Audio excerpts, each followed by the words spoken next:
Bom dia, boa tarde, boa noite. Mais um Digital Sem Dó, sem dó, sem dó começando. E hoje o assunto é bem amplo, talvez complexo, ou a gente vai quebrar isso daí, explicar melhor com duas pessoas aqui hoje, especialistas no assunto. Hoje aqui está o Otávio novamente aqui, compondo, e o nosso convidado de hoje é o Andrezão. E o assunto vai ser tecnologia da informação. Que diabos esse trem é, né? Vamos aprofundar aí e entrar um pouco mais nesse ambiente hostil para muitos, mas que é o grande criador, talvez, ou gestor do que muitos utilizam e sequer sabem, né, quem são esses profissionais por trás. Então vamos começar aí hoje. Vamos aí. Dá a palavra aí para o Andrezão se apresentar. Andrezão, né? E vamos lá, Andrezão, conta um pouquinho da sua história e dali a gente vai puxando o fio da meada. Bom, Miguel, obrigado pelo convite, é um prazer estar aqui, prazer conhecer o Otávio. Realmente é um ambiente hostil para uns e apaixonante para outros, né, Otávio? Totalmente. Como nós aqui, né? É um prazer participar do podcast, fico muito honrado com o convite, muito obrigado, espero poder contribuir bastante aqui com esse bate-papo de hoje. E vamos para cima. Vai ter muita coisa e pano para manga aí. Quer começar contando como que você chega nessa área? Isso é um pouquinho antigo, né? É uma história um pouco longa que eu vou sintetizar aqui.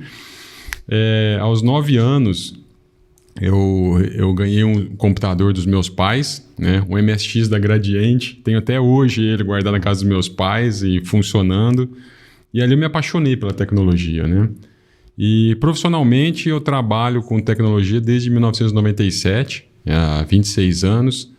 Eu dava aula de informática, né? Tinha as escolas de informática, você tinha que ensinar Windows, Word, Excel, internet, a gente ensinava a internet, né, Otávio? Nossa, essa palavra mesmo, né? Exato. Aula de internet. Aula de internet. E há 23 anos eu estou no mercado automotivo, no varejo, né? Dos quais 19 anos lidero o time e o departamento de tecnologia, telecomunicação e inovação.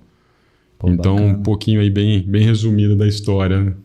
Não, legal. Eu queria também puxar o gancho para o Otávio se apresentar e trazer um pouco também a história dele para a gente ver que hoje a gente está com dois pesos pesados aí mesmo do assunto. Vamos lá, Otávio, conta um pouquinho como que você chegou pertinho da tecnologia aí e dali começou essa caminhada. Então, as histórias elas dos personagens da TI eu acredito que são muito parecidas, né? É sempre o computador do pai, da mãe, etc.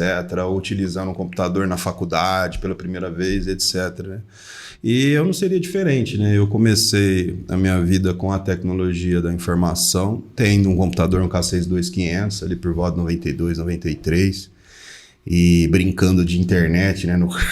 Para quem é dos antigos lembra, né? Parece que tá um gato arranhando a linha telefônica e a briga da linha telefônica para você poder fazer a conexão de escada a 28.800 BPS, nem cabe. Já era nave, hein? Exatamente. Já tinha bala já, hein? Netscape, né? Então, a história da internet, da computação, eu sempre fui muito apaixonado, adoro. Né? Cada área da computação é uma mais interessante que a outra, né? Desde da parte de software, hardware, né? Você entender um DAI, um processador, você compreender como...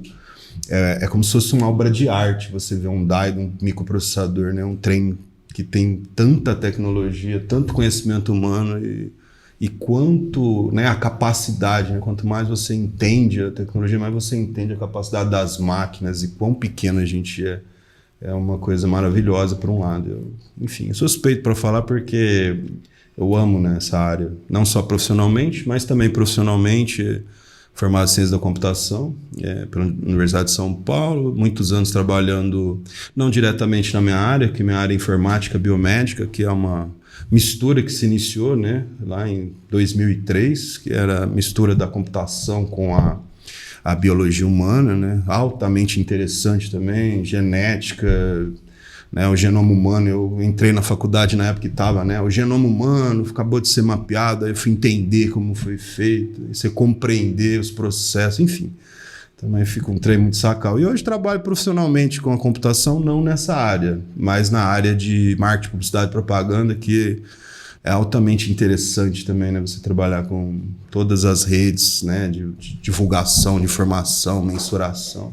Enfim, é muito bacana. É uma área que eu adoro, trabalho e sou muito apaixonado pela área. Você vê que é interessante, a gente começa a bater um papo da profissão e rapidamente aí, eu perdi um pouco a conta, mas a gente falou pelo menos uns 40 termos técnicos. Talvez para o leigo, quem tá escutando, ou quem está começando a olhar realmente se isso é uma área a seguir, se isso realmente tem futuro, se é legal, não é legal, enfim, né? E dessas palavras, talvez a gente precisaria dar uma cutucada nessa espinha dorsal, né? E eu acho que começa com isso. Eu vejo que a tecnologia começa bem pequenininha, num pequeno detalhe, numa curiosidade, como qualquer profissão, né? Eu vejo dessa maneira. E sempre tem um hardware, né? A gente, por mais que a gente utiliza muito a vida software, né? Não é a presença no software, ela é depois, né? Então, sem o hardware, não teve essa experiência. E eu acho que assim, foram as duas nomenclaturas são 2 tipos de computadores, tá, né? Vamos trazer pra galera. E pensando o TI como área e tentar quebrar essas palavras técnicas, eu fiquei pensando aqui, até um pouquinho antes a gente começou a bater o papo aqui para alinhar o que a gente ia discutir para também não ficar muito maçante, né? Falar um pouquinho sobre a profissão, né? Então, se a gente olhasse a área de saúde, lá em cima, né? A gente vai descendo médicos, enfermeiros, dentistas, né? E cada um deles vai descendo para as suas pequenas especialidades ou grandes especialidades, né? Não menosprezando nada a ver. E no TI, né? A tradução literal, tecnologia da informação, beleza? Mas tem muitos que brincam que é o técnico de informática, né? Como que você veria dessa maneira... Nessa questão toda, Andrezão, como que você enxerga isso? Para começar a explicar para aquele pequeno leigo que está aí nos vendo, nos assistindo ou nos escutando. O que você me diz aí? É engraçado, Miguel, que é muito bem colocado aí, que muitos pensam assim, poxa, a hora que você fala que você trabalha com TI, né? Aí já até pedem ajuda no celular, no Facebook, né? Tudo que está na tomada é TI, né? E realmente é um desafio, né? Como profissional, você se colocar, né? Como o que o profissional de TI faz, né? Então, muitos generalizam, né? É o que você está falando. Então, as áreas, você bem colocou, usando o seu exemplo, as áreas da saúde, você tem os especialistas, né? Então você tem ali o cirurgião plástico, o cardiologista, o neurologista, e eles são especialistas. E a TI, o que me torna apaixonante, né, Otávio, para mim, especialmente, que sou uma pessoa muito curiosa e um desconstrutor nato, né? Eu gosto de saber como funcionam as coisas, então você acaba entrando em outras áreas, né, da tecnologia. Porque você tem um projeto de tecnologia, você precisa fazer aquele projeto e se você for um especialista, a gente chama na área de ferramenteiro, né? Então, a pessoa é especialista, ela sabe muito bem aquela ferramenta, só que você acaba tendo que ir para outras áreas da tecnologia para você poder supervisionar um projeto, para você gerir uma equipe técnica, né? Lá na empresa a gente tem vários projetos onde a gente tem que ter habilidades de comunicação e gestão com equipes internas e equipes externas. Então você tem um fornecedor, né, de uma solução e você precisa saber lidar também com essas equipes externas, né? Você precisa... o profissional de TI ele é o elo ali entre o negócio e a tecnologia, né, e a solução técnica. Então ele precisa estar muito bem... familiarizado com os dois ambientes, né? Então, conhecer muito bem o negócio e conhecer a tecnologia também. Você não precisa ser especialista em todas as tecnologias, que é humanamente impossível, mas você conhecer um pouco do que aquilo pode fazer, ou estar próximo de pessoas que conheçam, que possa... Você tem que, como novamente falando, você tem que ser esse elo, você tem que trazer isso para o negócio e o profissional de TI, ele tem que ter essa habilidade, né? Então, é bacana, você tem profissionais extremamente técnicos, você tem profissionais extremamente de negócio, né? Que também são TIs, a gente vê muito engenheiros na área de TI, economistas na área de TI, e isso é muito bacana, essa troca de experiência, né? Então, é o grande desafio do profissional de TI, é você desmistificar primeiro que você não quebra a senha de Facebook, né? Para você poder olhar o ex, né? Tem gente que pergunta isso aí, eu consigo quebrar aqui a senha do meu ex para ver? Não, a gente não faz isso, mas a gente tem que ter essa habilidade, né? E a questão profissional também, somando aí com o que o Andrezão está falando, o grande problema é a linguagem. A linguagem técnica, né? A pessoa que trabalha na tecnologia da informação, como o campo da tecnologia da informação é altamente complexo e demanda muito entendimento técnico, fica complicado você passar para o leigo as informações. Mas o grande paradigma, eu acredito, que chegou a isso, é justamente uma questão mais de raiz, tá? Raiz de conhecimento. Porque o que acontece? Que até a gente aqui no backstage, a gente estava conversando um pouquinho, você fala, você está antecipando a entrevista. Vou ficar quieto para gravar, né? Exatamente. O papo rolou aqui. Que você tem que entender que a tecnologia de informação, ela está pautada, ou seja, ela tem uma base na matemática. Um pouco na física, mas é mais na matemática. E se você pegar o conhecimento de matemática, entendimento de matemática pelo grande público, é pouco. Por que é pouco? Aí a gente tem que começar a entender que falta profissionais para ensinar essas pessoas, entende? Porque é aquela grande paradigma, né? Eu não gosto de matemática é chato, matemática não sei o quê, né? Então é muito comum você ver o leigo, né? Ele falar isso que é chato, que não entende. Então o que acontece? Por essa cultura de entender que algo é chato, veio se criando literalmente uma barreira.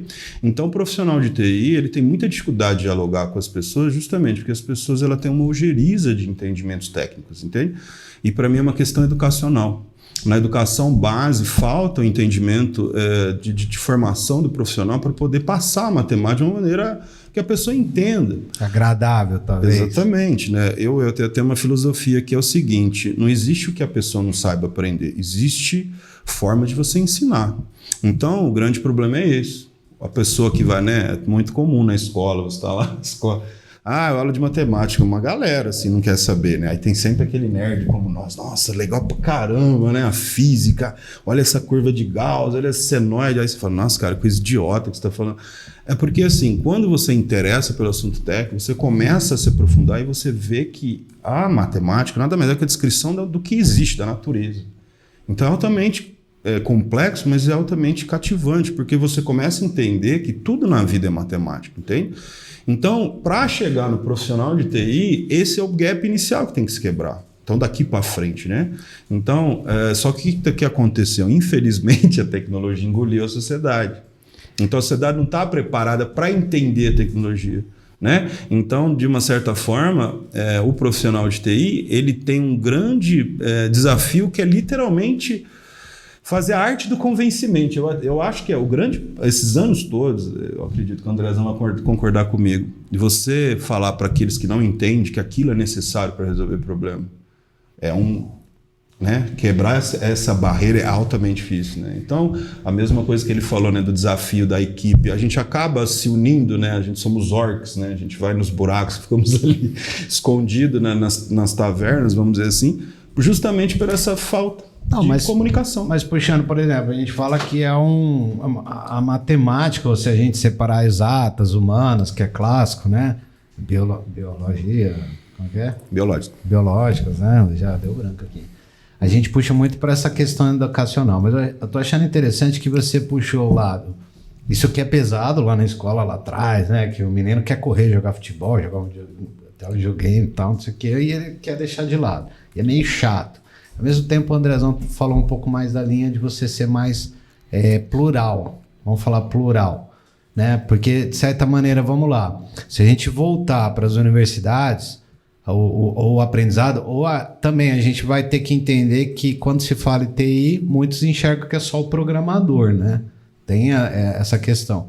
Mas se a gente voltar e ver essa linha de história, a curva de ser plural, você vai ter que, sei lá, você faz um curso de análise de sistema. ou de ciência da computação. E aí quando você vai lá pro front, você vai apaixonado, falando, pô, vou fazer isso aqui. Mas de repente você vê que o mercado ou os negócios falam, não, você tem que aprender gestão. Não, você tem que aprender a lidar com pessoas. E isso, aí eu vou puxar o gancho da matemática com essa questão, vamos ali para a formação clássica, a gente sabe que o nosso mercado é disruptivo, pelo menos eu enxergo isso, é muito normal, às vezes uma grande empresa contratar um menino ali, tá, na casa dos, às vezes até menor de idade, que é um canhão de sabedoria, né? E acaba não tendo esse papel normal, vamos falar assim, que vem aí de uma cultura lá atrás. Então, devolver aqui para o Andrezão Abacaxi para ver a opinião dele. Ô Miguel, é interessante, muito bem colocado por você, pelo Otávio, essa questão da educação, né, na área de tecnologia. E a gente percebe, né? Eu já vi vários... Só fazendo um gancho aí na minha turma, quando eu me formei lá 20 anos atrás, nós começamos em 90 pessoas. Né? Eu sou bacharelado em análise de sistemas. E nós terminamos em 12. Então, a carga horária, né, que nós temos de matemática no curso, ela é metade do curso. Então, os 2 primeiros anos foram de matemática pura. E isso desenvolve a lógica, né? É o que o Otávio falou. Toda a base da construção da lógica, né, que é muito necessária em um profissional de tecnologia, ela é construída através da matemática. E ainda tinha uma sacanagem ainda na minha faculdade, não sei se a sua também tinha, mas eles colocavam as piores aulas de matemática nas 3 últimas da sexta-feira. Então, assim, a pessoa tem que gostar muito mesmo, né? De querer fazer mesmo.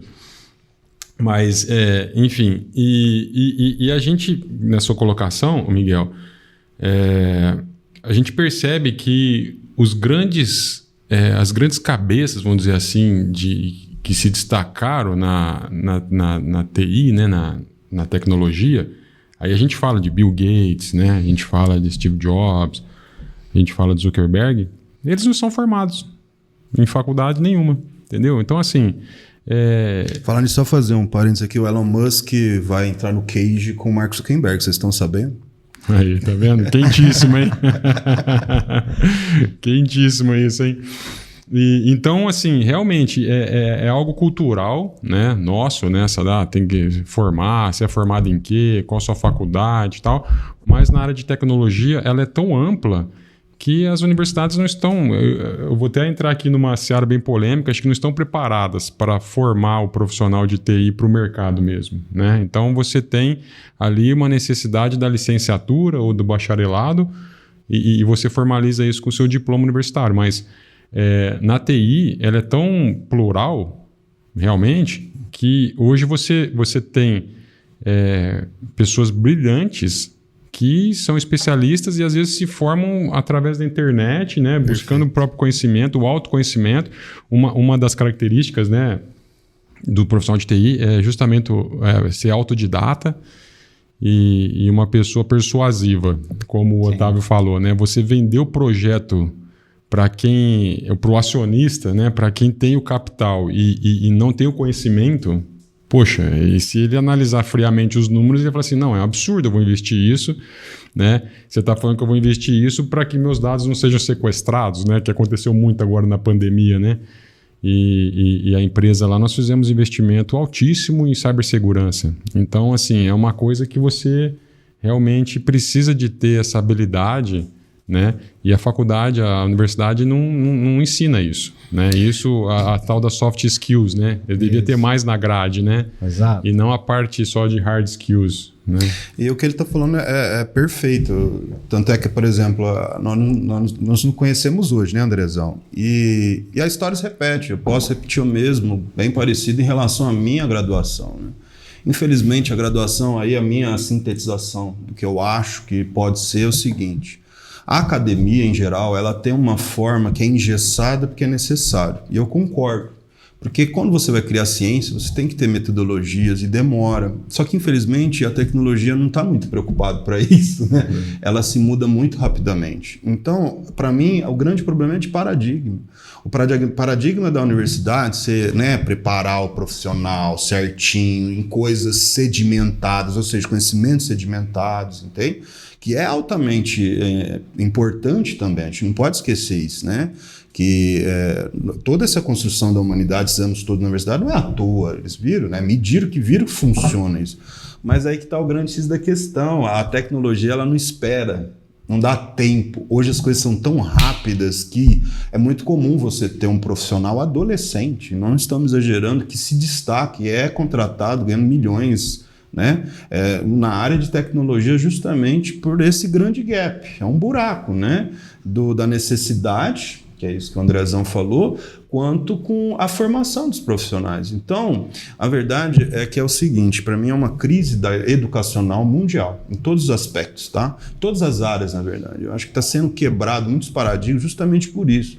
Vai ter que se encontrar, né, os acadêmicos, a galera que realmente está dentro da universidade, um meio termo para entrar com as ideias, né, soft skills, né, que são literalmente questões básicas para resolver os problemas, né, como também questões mais densas, mas que se mudam muito rapidamente. Né? Então, por exemplo, a IA, né, que até podemos entrar no assunto. IA é uma área do conhecimento que há 3 meses atrás era de um jeito, hoje já tem muito mais coisas totalmente diferentes. Eu estou falando 3 meses, eu não estou exagerando, certo? E para esse ano está previsto centenas de ferramentas de inteligência artificial.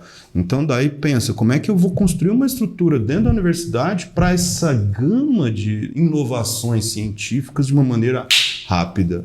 E aí que tá, né? A academia que vai ter que pensar como que nós vamos quebrar esse gap, porque esse é um problema, né? A gente está trazendo o problema agora como solucionar. Mas até o Andrezão vamos usar uma polêmica, mas a gente está aqui para provocar mesmo, é sem dó.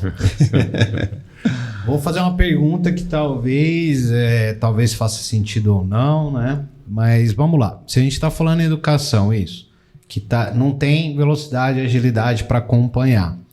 E eu até acredito que em outras áreas isso já vem ocorrendo de uma maneira, né, grande. Às vezes, quando eu olho o curso de marketing, publicidade e propaganda e vejo a grade atual, eu falo, nossa, cara, vai pegar uma galera e colocar no mercado sem os gatilhos assim que o mais está pegando fogo, sem nada. Muito pequenininha a semente. Mas eu vou colocar aqui na área de TI. A gente sabe que tem essa questão plural, carreira rápida, né? Como adolescentes, etc. E brincadeiras à parte, tá ganhando muito dinheiro? E esse ganhar muito dinheiro faz você se interessar uma proposta educacional para vocês que são mais formados ou que estão mais na frente, voltar lá atrás e falar, pô, eu quero dedicar um tempo e etc. Mas e a receita? Uma parte social que seja, né? Participar. Isso, vocês acham que tem alguma coisa a ver nesse sentido ou não? Ou também os cursos EAD estão devorando para formar essa galera, né? E aquele profissional que se vê, pô, vou ali na sala de aula, vou me deslocar, vou pegar uma turma. Talvez essa desistência altíssima, né? De 90 para 12. E aqueles professores da área, né? Se perguntar, vocês acham que tem a ver também essa questão? O profissional quando chega ali na casa dos 40, vamos falar que já está numa sênior, né? Começando sênior, cabelinho branco, vai perdendo. Aquele valor, às vezes o peso, tem interesse ou não tem interesse? É interessante isso, Miguel. Eu acho assim, o profissional, né? A gente fala muito de propósito hoje. O ganhar dinheiro é um propósito também. Sim. Né? A pessoa, você falou, aí tá dando dinheiro, tá. E a gente percebe que muitos profissionais vêm para a área de tecnologia pensando no dinheiro. É um propósito. Ele se dedicar, e se ele tiver esse propósito de ganhar dinheiro, eu acredito que ele vai ser um bom profissional porque ele vai buscar sempre se aperfeiçoar e melhorar e acompanhar as tendências, né?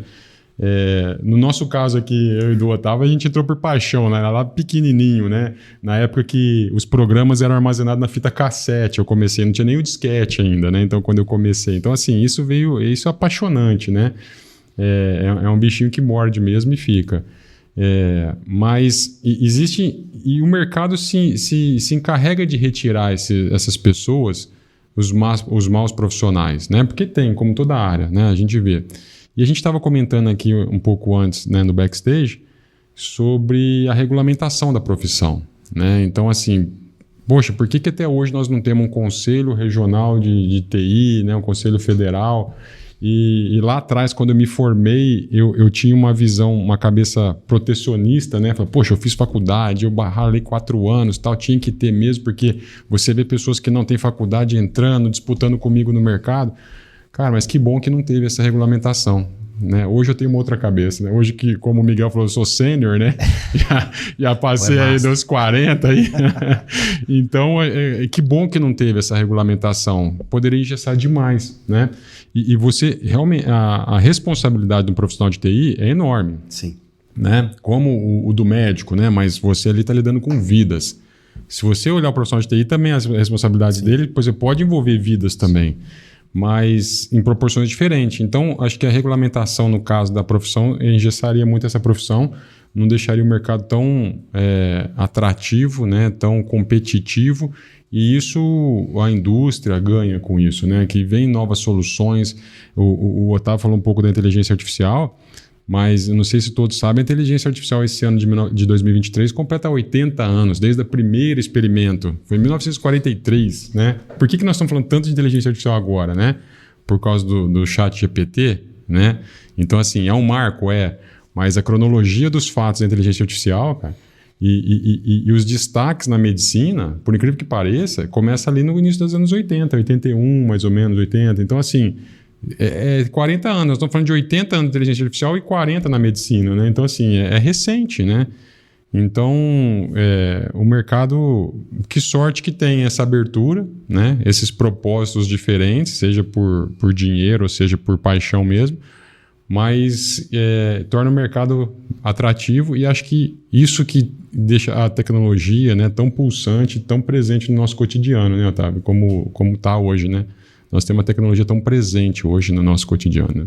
Então, e aí o que você acha, Otávio? Que não é uma questão de retorno financeiro. A gente fala ganhar dinheiro, mas é ganhar dinheiro mesmo, né?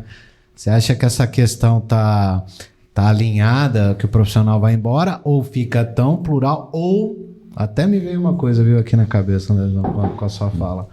O meio acadêmico é também engessado no título, né? Para você voltar na faculdade e falar sobre um tipo de especialização, você precisa de certas documentações e andar. E a tecnologia não tem tempo para isso, né?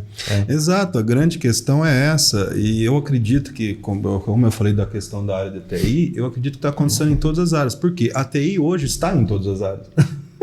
Então, todas as faculdades, cursos, etc., eles ainda têm essa estrutura engessada, que eu acredito ser muito necessário, sim. O método científico é importante. Então, tudo deriva do método científico, certo? Então, você tem conceitos engessados, são necessários por segurança, né? A burocracia, até onde que ponto ela é importante, até que ponto ela é um entrave, né?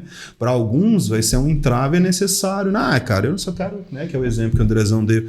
Eu quero arrumar um trampo e seguir minha vida. Então, esse cara, ele não está preocupado. Mas, por exemplo, a academia também, ela te abre várias outras coisas para você crescer também. Então vai ter que encontrar meio termo, entendeu? Então o que eu acredito? Eu acredito que esse gap, esse paradigma, eles estão todos retroconectados, né? Se você percebe, né? Eles estão tudo conectados. Então não tem muito como tirar. Então realmente é uma questão educacional, é uma necessidade educacional, que é aquele paradigma, né? Entre o que é necessário até aquilo que é certo de fazer. Certo? A gente podia fazer uma relação dela. Então eu acredito que a grande questão, no aspecto de tudo isso que a gente está falando, tem a ver com isso, né? Só que, insisto, não tem como, a tecnologia está engolindo todos. Ou então pegar o Andrezão aí deu aula, né? De informática, se a gente voltar lá atrás, né? Windows, Excel, Word. Tempo bom, hein? Eu me lembro faço aqui comigo. Tranquilo. Que tinha era um conhecido, etc., que virou para mim um dia e falou assim, poxa, rapaz, eu preciso fazer um curso, aprender a mexer em computador, aquele negócio de instalar antivírus, e era pesado para o usuário comum. E aí eu virei para ele, na época, eu estava começando, né, eu falei assim, não tem que fazer curso disso, vai compra um tablet. Mas por quê? Apertou, tá ali. Então você teve esses degraus que para o usuário, ao final, eu até vou puxar o gancho aqui para o lado direito, né? A gente estava muito aqui na área dessa mudança. Só que eu também sinto que quando veio esses dispositivos de tocar, abrir a aplicação rápido ali, né?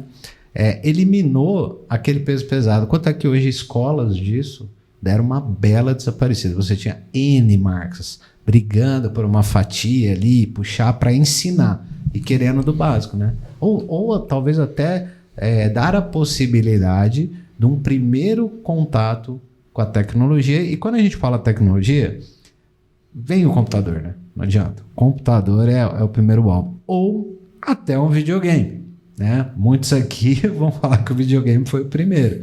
Mas eu acho que assim, a gente fez só isso na cabeça. Mas é o que você falou, Andrezão. Qualquer coisa que liga na tomada é o que a pessoa acha que é TI. Tecnologia. Será que está totalmente errado? Então, assim, eu acho que... Mas é aí que está o conceito. Como as pessoas não entendem o que é tecnologia, elas não fazem ideia que hoje tudo está conectado à tecnologia, né? Desde o videogame, você usou o exemplo do videogame, né? Mas aí, conforme você foi falando, foi lembrando da história da computação, né, cara? Pô, você chegou a usar, tinha cartões perfurados, Nossa. Em outras palavras. Um traz fita cassete, outro cartão perfurado. Se você pegar a máquina Enigma. Lá do fundo do baú. Se você pegar a história da máquina Enigma, que também tem tudo a ver com computação, probabilidade matemática, né? A máquina Enigma, para quem não sabe, era a máquina de criptografia dos nazistas na Segunda Grande Guerra. Que eles fizeram o quê? Eles mandavam toda... É uma máquina que parece uma máquina de escrever, tá? E lá você coloca os parâmetros de entrada, que entra a nossa área, que é um computador. Por mais que ele não tinha transistor, nada de eletrônico, ele era um computador mecânico. Aí que aconteceu? A inteligência da Inglaterra, da Grã-Bretanha, né? Eles decifrar a máquina. Então, muito vamos dizer assim, da continuidade da Segunda Guerra, do final dela, tem muito a ver com essa decifração de uma coisa tecnológica. Então, na verdade, a tecnologia está conectada a tudo. E as pessoas têm que começar a entender, né? Principalmente as pessoas mais velhas. Né? Eu não tenho idade para isso. Aí, para essas pessoas, eu falo, cara, entenda, você querendo ou não, você vai ser engolido pela inteligência artificial, você vai ser engolido por tudo. Então, os mais antigos precisam entender. Eu acredito que isso que a gente está fazendo ajuda esses, né? Começar a ter essa ponte de entendimento. Mas está conectado em tudo, internet das coisas, está falando, por exemplo, televisão, geladeira. Hoje é tudo conectado à internet, as pessoas não sabem, né? Elas têm uma ideia. Mas como assim conectado? Como que funciona isso? Você tem toda uma explicação. Vou até puxar a sardinha aqui pro Andrezão, que é o head aí do Grupo Santa Emília, né? Do setor automotivo, né? Para quem é de fora, é um grande grupo aqui, né? De Ribeirão Preto e região. Como que lá dentro, por exemplo, né? Você está há vários anos lá, provavelmente você começou pequeno, foi crescendo dentro da companhia, mas olha só, quando é que toma uma decisão de que seria necessário alguém que mexesse, por exemplo, hoje a gente está vendo os tablets nos carros, né? Tudo conectado. O setor estava olhando isso ou veio de uma vez muito rápido que teve que correr atrás ou não? Vinha se preparando, as marcas posicionando isso ou que é isso da velocidade, né? Não, a indústria automotiva ela é muito tecnológica, né? E isso reflete no nosso negócio, né? Na parte, principalmente, da manutenção, né? A parte de serviços. Eu me lembro que no começo dos anos 2000, nós representávamos a Audi, e a Audi foi o primeiro contato com tecnologia assim, mais avançada que a gente teve. E ela já introduziu o notebook. Na época, o notebook é aqueles ThinkPad bem parrudão mesmo. E era conectado com a Alemanha para fazer o diagnóstico, o telediagnóstico do carro, né? E hoje isso nós temos nas outras marcas também por um tablet, né? Mas naquela época tinha até uma bateria auxiliar no carrinho ali do mecânico, né? Com o notebook. E para a gente fazer essa conexão foi algo surreal, né? Nós tivemos que estudar bastante mesmo, interconexão, firewall, né? E hoje você tem isso aí igual o Otávio falou, no relógio, hoje você conecta no mundo inteiro. Então assim, você tem, né, a facilitação do acesso, né?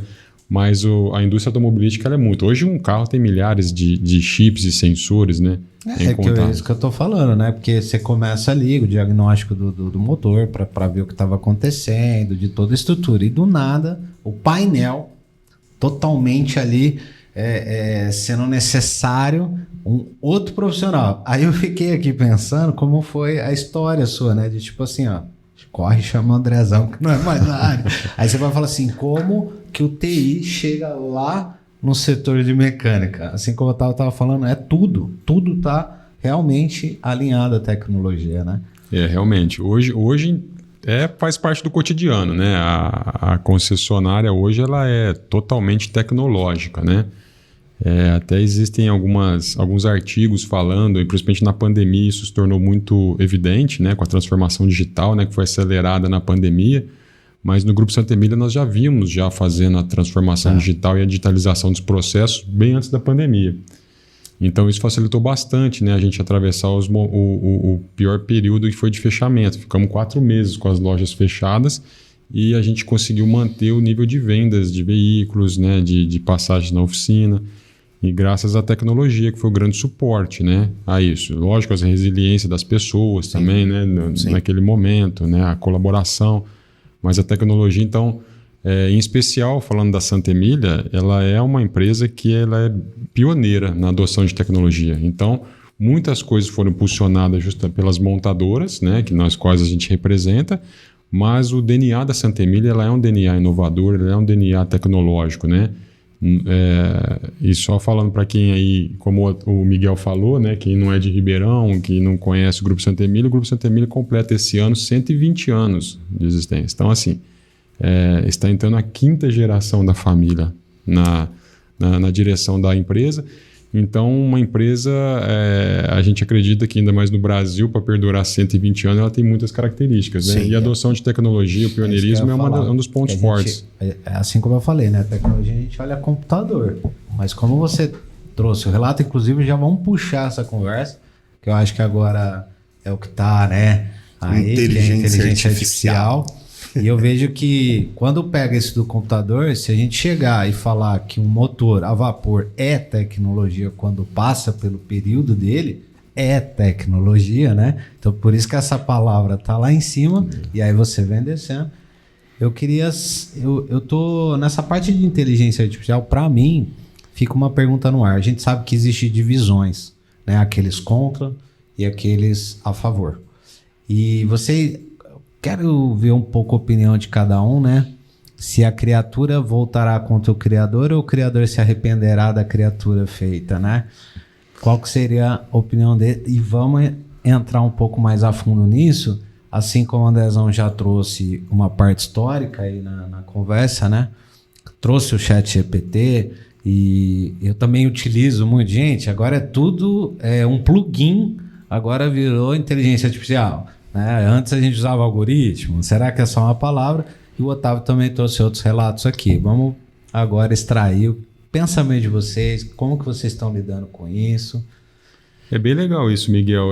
Esses tempos, umas semanas atrás, eu participei de uma conferência, né, de inteligência artificial e tem um debate muito grande acima disso que você falou, que o ChatGPT ele abriu uma nova era da inteligência artificial, né? Que é a era generativa, né? Sim. Que é inteligencial regenerativa. Que é aquela de simular mesmo uma linguagem humana, um pensamento humano, né? Estruturado e tal.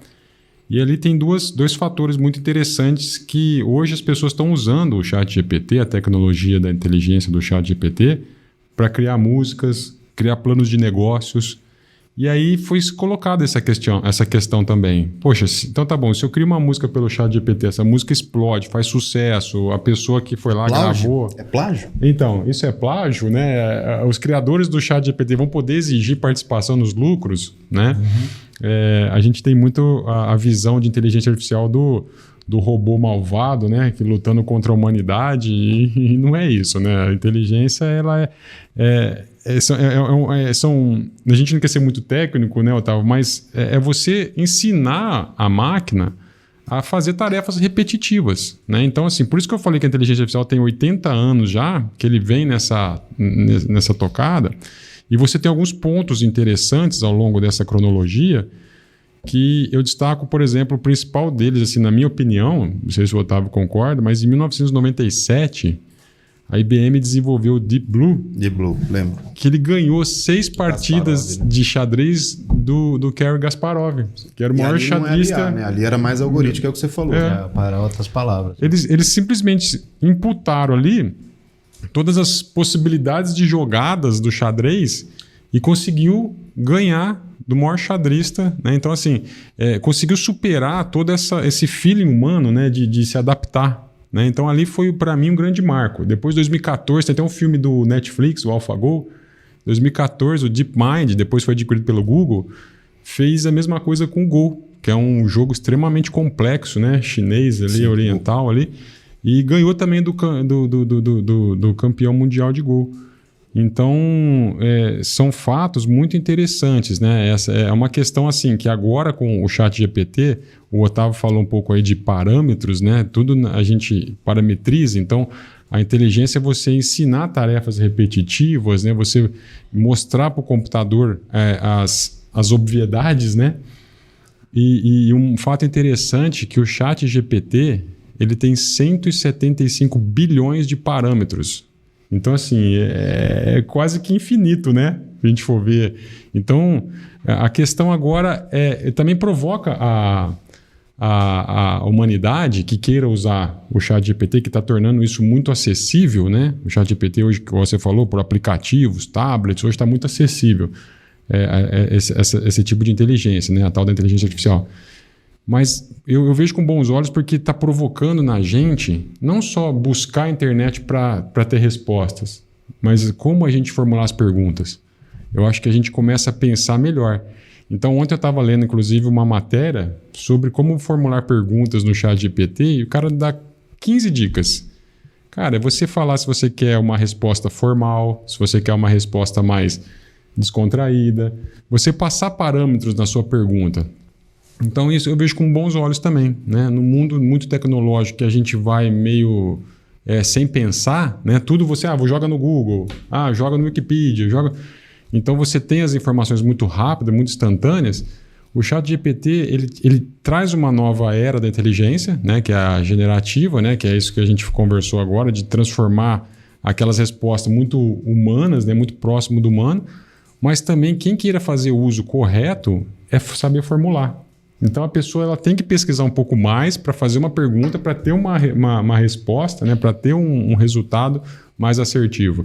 E voltando um pouco na parte de automóveis, hoje você tem aplicativos que acendeu uma luzinha no seu painel, você tira uma foto, ele te fala o que é, e ele pode agendar ainda a sua oficina mais próxima, a sua concessionária mais próxima, ou fazer um agendamento. Na Santa Emília a gente tem agendamento por chatbot, que é uma inteligência artificial. Sim. Então você faz todo o seu autosserviço, né, do agendamento do seu carro pelo chatbot.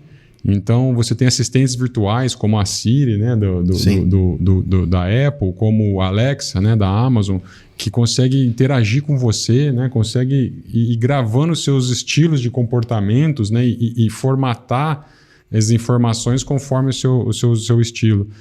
Então, é bem polêmico. A gente não tem essa resposta, né, do que você falou, né, do criador-criatura, né? É o ovo e a galinha, né? É bem polêmico. O mais interessante de IA, cara, é uma área que eu estou estudando bastante. Eu não nego, não. Eu, na época da faculdade, ali por 2005, mais ou menos, eu programei em linguagem para redes neurais, né? Que é redes neurais? É um conceito altamente complexo, que é uma maneira matemática de você tentar descrever como funciona uma única célula do cérebro. Em outras palavras, redes neurais, ela tenta imitar, simular. É o que o próprio Andrezão falou. A palavra-chave é simulação.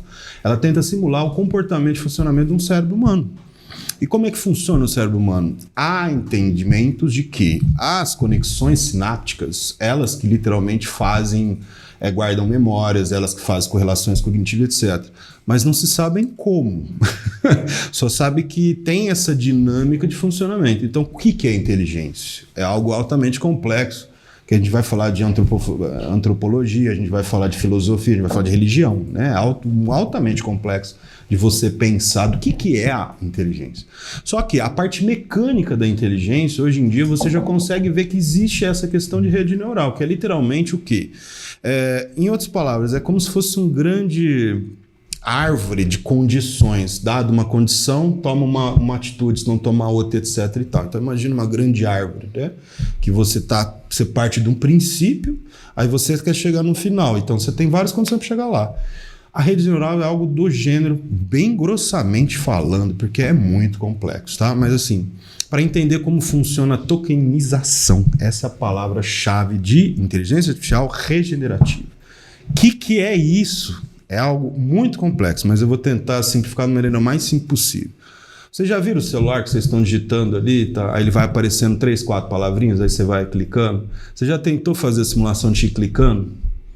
O que acontece? Não vai fazer um texto muito doido? O ChatGPT ele tem um princípio fundamental idêntico. Então, como é que funciona?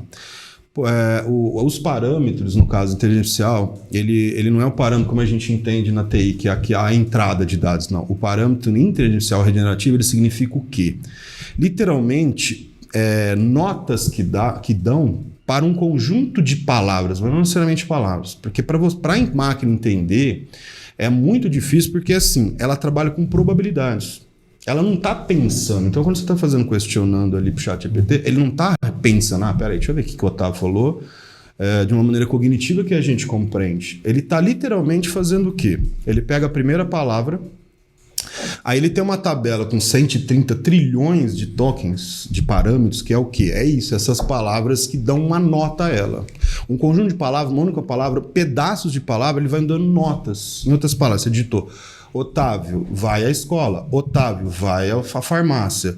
Qual a probabilidade de Otávio vai à escola? Tanto. Qual é a probabilidade de Otávio? Tanto. Então, todo o texto, como que ele vai formando, como que ele vai entendendo? Ele faz assim, ele pega na tabela de 130 trilhões de parâmetros e quando você digita uma frase, ele vai decompondo, ele pega cada pedaço dessas palavras, ele vai dando uma nota.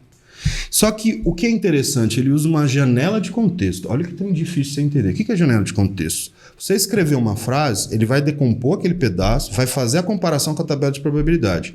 Aí você já viram que ele vai escrever no ChatGPT? Por quê? Ele faz algo que ele entende, ele vai, da palavra que ele vai vendo na tabela de probabilidades, dessas coisas altamente complexas, ele olha para trás daquilo que ele já fez, gera uma nota. E isso ele vai fazendo.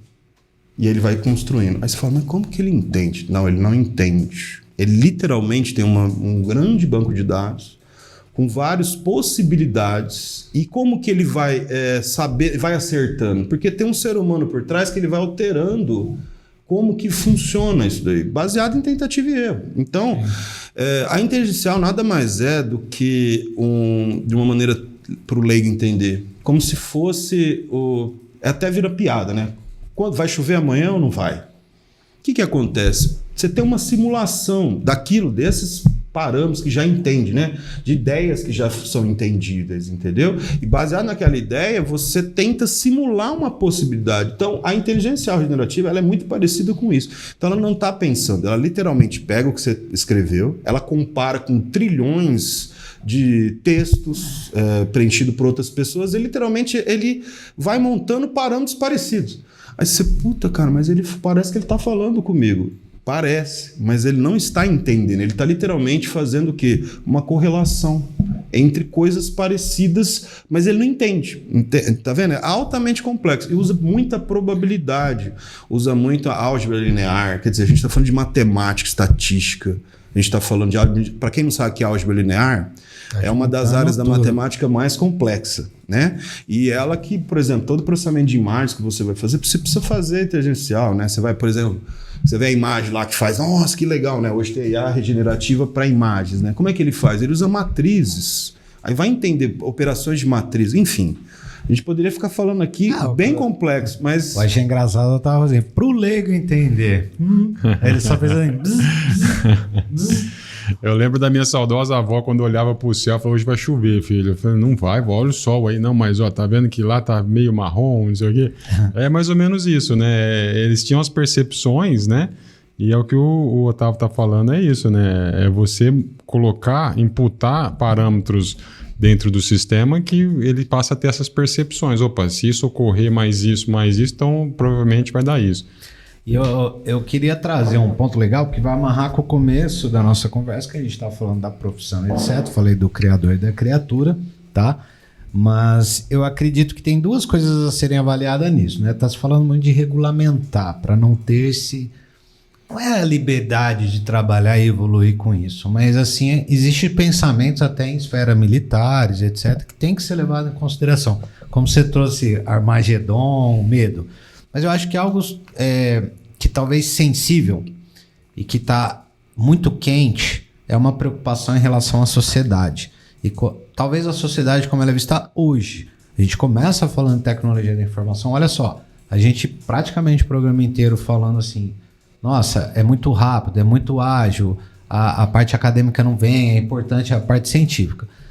O que vocês acreditam que agora com esse boom rápido que tem, o impacto também nos profissionais de tecnologia da informação, que seria a inteligência artificial? Então a gente vê que alguns setores, em menos de meses ou dias, aí a gente já teve um baque, um susto, que ela elimina aquela função. Como que você está enxergando isso, né, nessa questão? Poderia citar, talvez, sendo perigoso, uma nova revolução, aspas, industrial, ou uma nova era que sim, as carreiras serão otimizadas, elas serão eliminadas, deixar isso no ar. Isso é muito interessante porque assim, a pessoa que ela não entende inteligência artificial, ela acha que está sendo desenvolvida a inteligência artificial geral. Que é aquilo, né, do robô pensando, criando a bomba, explodindo. Vamos botar um nome aqui, o Exterminador do Futuro. Por exemplo. Deixar ele.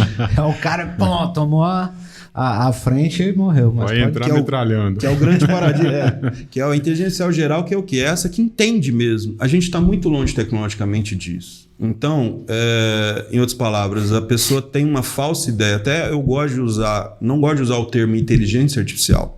Eu gosto de usar o termo que eu acho que esse é mais preciso e mostra muito mais o que é de fato a inteligência artificial moderna, que é inteligência probabilística artificial.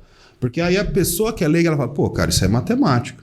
Isso não é bem uma inteligência cognitiva. Porque todo mundo olha a inteligência artificial, acha que é assim, a pessoa tem uma máquina que está entendendo o que eu estou fazendo, ela está me resolvendo. Não, ela não está entendendo.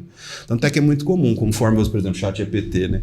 Até se você pegar o prompt, né? Vem do inglês, né? Um prompt. O que você está fazendo? Você está digitando alguma coisa. Aí você pegar no dicionário, não tem uma palavra adequada. A mais adequada seria imperativo. Prompt no sentido de você mandar a máquina fazer algo. Então, por exemplo, é uma engenharia imperativa. Você está ali literalmente falando para ela fazer. Você fala, ela está me entendendo? O que é isso? Então ela vai me substituir se ela está me entendendo. Aí que está o grande X da questão. Pode perceber, quem tem contato com a IA vai perceber que, apesar dela ser uma ferramenta altamente excelente no sentido de resolver problemas, etc., ela é totalmente ou 100% dependente do ser humano. Então não existe essa, pelo menos no curto prazo. E assim, a minha visão do futuro, vamos dizer assim, né, do quando vai acontecer a IA geral, que é a inteligência artificial realmente cognitiva, quem tem, eu acho que não é essa centena de anos ainda não, acho que vai demorar muito tempo, porque é isso. Não existe o ser humano não entende o que é inteligência. Então como que ele vai simular o que ele não entende? Entende? Então está muito longe justamente por isso. Você não tem como simular aquilo que você não entende. A inteligência probabilística artificial, você simula o quê? É baseada em quê? Literalmente jogar dado. É que assim, é tão complexo e altamente, vamos dizer assim, alta ciência por trás, mas o conceito base é probabilidade. É literalmente comparar dados, relacionamento de informação, etc. Então, o que o profissional hoje tem que ter em mente? Que a inteligência artificial vai ser o diferencial daqui para frente quem sabe usar a inteligência artificial e quem não sabe que vai fazer o quê? Aquele profissional que vai ter o emprego ou não. Por que, Otávio? Muito simples. Quando você, por exemplo, dá um exemplo prático, né? Copilot do GitHub. GitHub é um repositório de sistemas, em outras palavras. É como se fosse um banco de dinheiro. Você não vai lá, cada um coloca seu dinheiro? Nesse caso, vai lá e cada um coloca seu sistema, tá?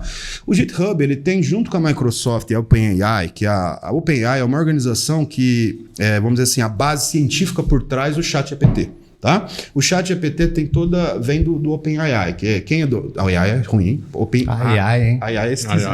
OpenAI. Que a Microsoft é um dos grandes por trás que está financiando a OpenAI, tá? E o que acontece?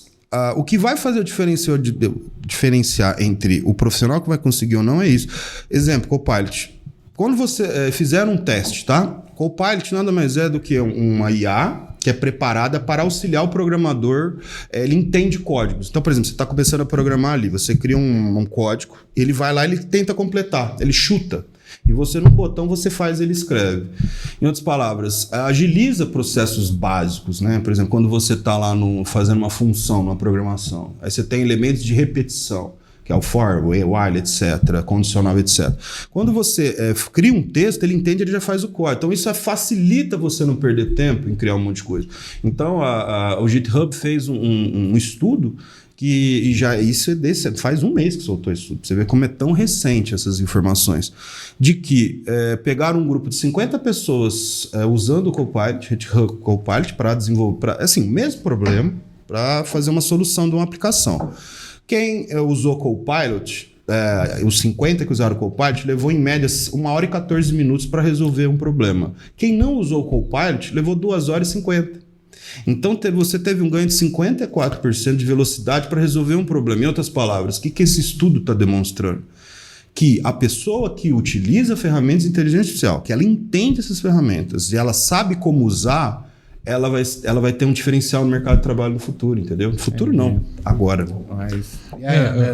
Ô Miguel, eu acho que um pouco do seu questionamento, né, sobre o desaparecimento de algumas profissões, né, com o advento aí da inteligência artificial, todas as revoluções elas trazem esse questionamento, né? Porque é algo cíclico, né? É revolução, é uma evolução que está, né, se renovando ali, acontecendo novamente. Mas outras profissões surgem também, né? Então você tem assim, a tecnologia hoje ela está realmente colocando em risco atividades repetitivas, né? Que ela consegue automatizar isso, como o Otávio falou, no menor tempo você consegue fazer mais atividades, né, do que um ser humano. Então, mas você tem, por exemplo, esses dias eu estava olhando uma comunidade que ele alimenta a Alexa. Então você tem uma comunidade, Alexa Answers, você vai lá, se cadastra, se habilita e você responde algumas perguntas, né, e aquilo vai alimentando o banco da Alexa. E é uma profissão, você é remunerado para isso. Então, surgem outras profissões, desaparecem outras, né? Como é normal isso, né? Na Revolução. Várias profissões ficaram aí pelo caminho, hoje são históricas, né? Datilógrafo de máquina de escrever. Eu fiz curso de datilografia, entendeu? Datilógrafo, mecânico de máquina datilográfica, né? Então tem várias profissões que desaparecem e outras que surgem. As pessoas se adaptarem a isso, né? Como a gente está falando aqui do profissional de TI, que é um camaleão, né? O cara se adapta, a gente tem que se adaptar, né? Então, assim, a fita cassete lá de 1989, que foi o primeiro contato que eu tive com tecnologia, né? Com armazenamento, cara, hoje você tem milhões de vezes mais capacidade no relógio, né, de armazenamento de informações. Então, o mundo está gerando mais informações a cada vez mais, né? Então, eu acredito assim que é algo que vai acontecer, profissões vão sumir realmente, mas outras vão surgir, né? E a geração Z, ela está aí para isso, né? Então, assim, hoje a gente questiona muito lá na Santa Emília a geração Z como mercado consumidor e a geração Z como trabalho, né? Estão chegando aqui as gerações Z no mercado de trabalho. Então, você imagina eu como sendo um head de tecnologia de uma empresa, chegando à geração Z, cada vez mais eu tenho que saber como que eles pensam, né? Para eu poder ter... E eles acham que a gente é jurássico, essa é a palavra-chave que usam, não é? E como que eu vou proteger o sistema da empresa? Porque ele quer estar conectado, cara. Então, eu tenho que criar um Wi-Fi para o celular dele, entendeu? Eu não vou deixar ele estar conectado, mas eu tenho que dar conexão segura para ele, né? Na vez da empresa. Então, eu acho que isso é algo que é natural mesmo. Cada revolução que acontece tem esse questionamento, né? Vai desaparecer. Estão falando do próprio chat GPT, substituir advogados, tudo. Não vai. Não vai. Tem toda essa parte humana. Não vai, por isso que eu expliquei. Ele não pensa. Ele é o que você... Por que agora está em jogo essa questão do copywriting com o chat GPT? Porque, literalmente, ele plageia, ele copia. Plágio ficou, acho que uma palavra pesada, né? Que parece que faz intencionalmente sacanagem. Não, ele é assim, a inteligência artificial, ele entende muita coisa para tentar pegar aquilo que você falou, ter algo parecido com aquilo que probabilisticamente ele já conhece. Então ele não cria novos conhecimentos. Então ele deu o exemplo, quantas profissões, e aí eu vou além, cara, eu acho que a gente está vivendo uma era de transição tecnológica e de economia, eu acho que tudo vai mudar muito rapidamente, né? A gente viveu até esses tempos a era da escassez, com a tecnologia cada vez mais a gente vai viver, tá indo para uma era de abundância, muita coisa vai mudar. E é o que ele está falando, tem profissões de repetição, que a maioria das profissões mundiais são de repetição. Em outras palavras, a máquina ela é muito melhor de fazer coisas de repetição. Só que as máquinas, elas não têm a capacidade de criação. Então, quando você vê um chat GPT, ele não está criando nada, ele está literalmente copiando daquilo que ele já entende. Esse entendimento é uma palavra complexa, é isso que eu falei, ele não entende. Ele compara com aquilo que tem de fato que ele já aprendeu. Você fala, mas inteligência é isso, Otávio. Não, não é. Tanto é que você pega para conversar com o chat GPT, começa a imperar, começa a falar umas palavras lá, você vai ver que tem hora que ele vai errar, hora ele vai repetir, não entendi direito, em outras palavras, ele não está te entendendo, ele está literalmente pegando aquilo que ele tem no banco de dados dele, fazendo uma comparação numérica e te dando uma resposta, numa técnica altamente complexa, mas altamente eficiente, né? Matemática pura, né? Exato. Bom, acredito que gostei pra caramba aí do programa, acho que já deu um tempo aí, né? A gente praticamente deve ter criado mais 10 programas ou possibilidades, né? Sim. Probabilidades de programa pra gente fazer. Bacana. Mas gostei, acho que deu para esclarecer bastante coisa e outras, a gente também trouxe muitas palavras que assim, o pessoal aí que tiver fazer edição, se vocês quiserem colocar embaixo o que é fita cassete, o que é fita, né? Porque pode Internet ser que não, coisas. mas como até o Otávio concluiu aí, também a nova geração Z aí que o Andrezão trouxe e os Jurássicos estão ficando nós, né? Então eu queria agradecer muito a participação do Andrezão aqui, fica o convite, a porta sempre aberta para a gente bater mais papo, também a participação do Otávio. Para mim, 2 pesos pesados do assunto aí, tá? Inclusive aí nos usuários deles aí, quem quiser tá acompanhando o trabalho deles. E a gente vai ficando por aqui em mais um Digital Sem Dó. Espero que vocês tenham gostado. Se tiver críticas, sugestões, deixe escrito, manda e-mail pra gente. Vocês podem acessar aí o www.digitalsemdó.com.br ou no canal do YouTube e no Spotify. Vem com a gente, um grande abraço. Um abraço. Obrigado, valeu. Obrigado.